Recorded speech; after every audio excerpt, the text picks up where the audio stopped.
అందరికీ నమస్కారం. ఓం శ్రీ మాత్రేయ నమః. శ్రీవారి పాదాలు ఎందుకు కప్పి ఉంచుతారు? కప్పి ఉంచడం అంటే ఏమిటి? మూల విరాటి శ్రీవారి పాదాలకు రోజు పచ్చకర్పూరం గంధం కుంకుమతో మందంగా పూత వేసి ఉంటుంది. పాదాలు పూర్తిగా కనిపించవు. నేత్ర దర్శనం రోజు మాత్రమే పూత తీసి పాదాలు చూపిస్తారు. ఎందుకు కప్పి ఉంచుతారు?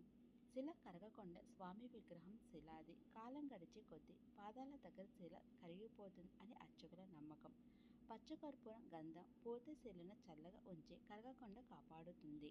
భక్తుల కోసం పాదాలు అంటే శరణాగతికి గుర్తు. స్వామి పాదాలు చూస్తే మోక్షం వస్తుంది అని శాస్త్రం. అందుకే ఎప్పుడో పూతతో కప్పి ఉంచి గురువారం నేత్ర దర్శనంలో మాత్రమే చూపిస్తారు. అది భక్తులకు పెద్దవారం. వేడి తగ్గించడానికి పాదాల నుంచి స్వామికి ఎక్కువ వేడి వస్తుందని చెబుతారు. పచ్చ కర్పూరం చల్లదనం ఇస్తుంది. రోజు అర్చకుల పాత పూత తీసి కొత్త పూత వేస్తారు. విశేషం, నేత్ర దర్శనం రోజు ఉదయం 4:30కి పూత తీస్తారు. 30 నిమిషాల పాటు మాత్రమే పాదాలు కనిపిస్తాయి. ఆ సమయంలో దర్శనం చేసుకుంటే జన్మధన్యం అంటారు. తిరుమల తులసిమాల. తులసిమాల అంటే ఏమిటి? స్వామి మెడలో వేసి తులసి ఆకుల మాల. రోజు 108 కమ్మల తులసి దళాలతో పెద్ద మాల కడతారు. అది స్వామి మెడ నుంచి మోకాళ్ళ వరకు వేలాడుతుంది. విశేషాలు: ఎప్పుడు వేస్తారు? రోజు తోమాల సేవ తరువాత స్వామికి తులసి మాల అలంకరిస్తారు. వజ్ర కవచం రోజు కూడా వజ్రాల మాల పైన తులసి మాల వేస్తారు.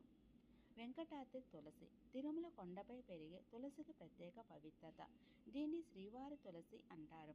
రోజు ఉదయాన్నే అర్చకులు కొండపై నుంచి కోసి తెస్తారు. ప్రసాదంగా స్వామికి అలంకరించిన తులసి దళాలను ప్రసాదంగా భక్తులకు ఇస్తారు. దీన్ని తింటే కఫం జలుబు తగ్గుతుంది. తులసి తీర్థం అంటే మందు అనే భావం. ఎంగిలి కాదు. సాధారణంగా దేవుడికి పెట్టిన పువ్వులు ఎంగిలి అవుతాయి, కానీ తులసి మాత్రం ఎంగిలి కాదు. అందుకే తులసి మాలను తీసి నేరుగా భక్తులకు ఇస్తారు. నమ్మకం: తులసి మాలతో స్వామిని చూస్తే రోగాలు తొలగిపోతాయి, ఇంట్లో దరిద్రం పోతుంది. పెళ్లి కాని అమ్మాయిలు తులసి మాల రోజు దర్శనం చేసుకుంటే త్వరగా వివాహం అవుతుందని నమ్ముతారు.